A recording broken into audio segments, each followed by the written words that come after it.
Gaikoku Gamers. Bite-sized. Welcome to another episode of Gaikoku Gamers. I'm Darryl Benson. I just want to go ahead and talk about really quick the smartphone gaming situation, particularly in Japan.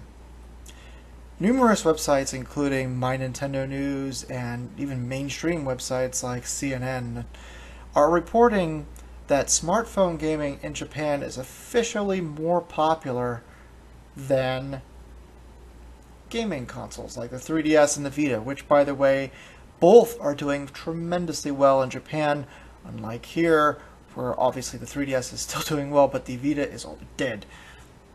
I could get into that. That's another story for another time. My point is, the Vita and the 3DS are the two top selling systems right now, every single month in Japan, and rightfully so. The releases there are fantastic, the systems are pretty good, and frankly, the Japanese are obsessed with mobile devices, particularly smart devices now. It's been reported that the smartphone industry and tablet industry in Japan is worth $5.1 billion, meaning they've sold $5.1 billion in hardware and software related to gaming. Now, this is where I have a problem. You see, I have an Nexus 5. Good phone. Keyword phone, by the way. I have an Nexus 5. If I buy one of these, they mark down $350 sale in Japan. Okay. Now, I'm going to look on my phone. Let's see here. I have Revolt, the old Dreamcast N64 game.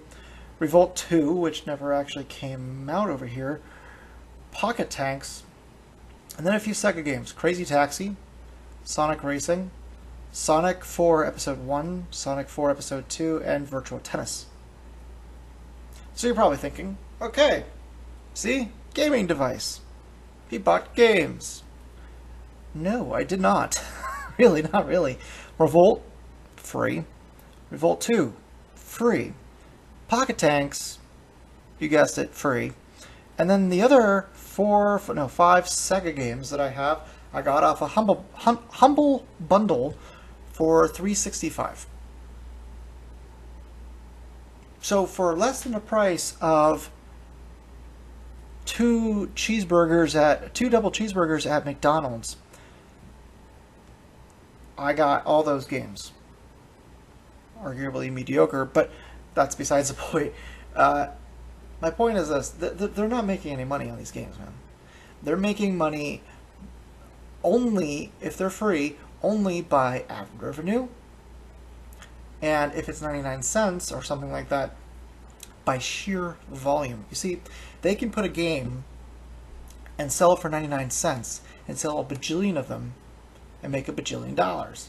Okay, in order to get the same amount of money on a 3DS for $39.99 a game, you can sell a lot less units and make the same amount of money.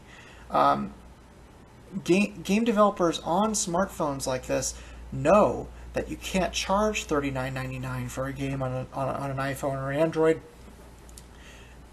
because the games aren't good. The control isn't good. They're just not full-fledged. And this is my main problem here. They're saying it's more popular because the hardware sales of all smartphones and all tablets, combined with the little bit of money that they're getting from game apps in Japan, supersedes a 3DS or the Vita. Anyone see the problem with this? Let me go ahead and break it down. My wife owns the same phone as I do. My father owns an iPhone. I have coworkers at work. They have everything from cheaper, like, Boost Mobile or Cricket type mobile devices, or really nice phones like Note 2s by Samsung. Actually, my boss actually has the same phone. It's Nexus 5. Not a single one of those people I just named has a single video game. And yet, surveys like this, which you'll see in the press, in the mainstream, and the smaller guys too, always go ahead and combine those figures of all phones sold, whether or not they had games on them, with the game sales and say, look, see, they're selling better. Here's the thing, man. This is not a gaming system. It is not a gaming system. Get that through your heads. Everybody say it with me. This is not a gaming system. This is a phone. This is a multimedia device. Most people do not use this as a phone. Or, I'm sorry, most people do not use this as a gaming device. They use it as a phone. They use it as an internet browser, as a GPS machine, or as a texting machine, or as a Twitter thing. Gaming is not as popular as people will have you believe on smart devices.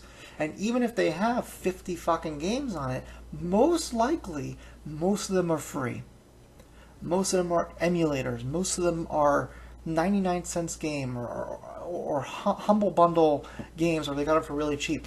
My point is, no one's spending money in the smart market. And I know this for a fact because gaming developers who went mobile are having a hell of a time trying to sell games like they did on consoles. It's just not working. You have a few problems. Number one, you're not making any money on your system. Or on your game. Because you're selling it either for free or for 99 cents or something cheap in order to be competitive with everybody else who's selling it for free or 99 cents. Number two, it is impossible to be seen on the App Store. It is impossible to be seen on the Google Play Store.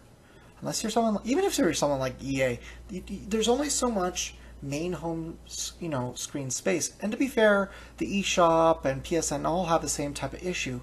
However, they have physical releases as well, whereas the phone doesn't. See, with the physical release, you can go to the store and go, that looks interesting. Whereas opposed to mobile, you really have to dig in order to find some of these games. And if they're not like the #1 rated game at the time on the home screen of the eShop or of the Google Play Store and all that shit, you're not going to find it most likely. And that is my point. Stop, and this is to press, in the gaming world, to the press, like my Nintendo News or IGN or whoever. Stop saying that smartphone hardware sales and game sales are better for gaming, better than anything else in the gaming industry, when it's not the same. Most people do not game on this, and most of the games aren't making anyone money. Mobile developers go out of business like that every single day because it's very hard. It's too competitive, and it's not a gaming machine.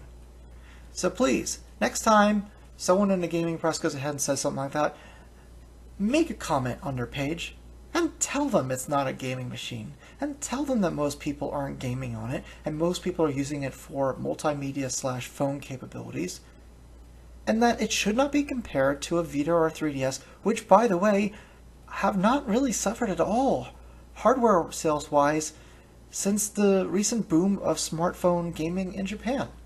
It's its own thing. People who want a full-fledged gaming portable experience in Japan are going to buy a Vita or a 3DS. Period. No one is going to go ahead and say, well, I have a Nexus, so don't need a 3DS now. No. These games don't compare. And while playing Crazy Taxi is a lot of fun on this, let me tell you something. It controls like ass.